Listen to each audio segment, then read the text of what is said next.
Hey everyone, looking for the best lightweight home server OS in 2025?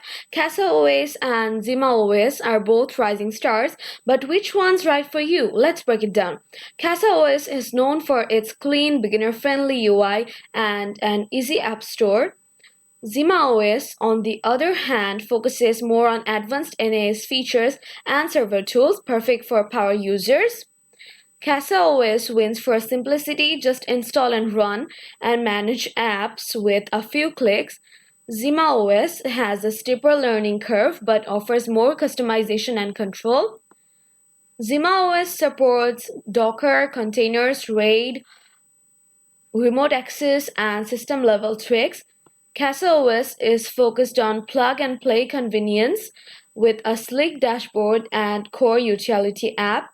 CASOos has a growing user-friendly community. ZIMAOS is newer and gaining traction among developers and techies. So choose CASOos for simplicity and home media use. Go for ZIMAOS if you are into customization, containers, or NAS level workflows. Like and subscribe for more tech comparisons. Thank you so much for watching.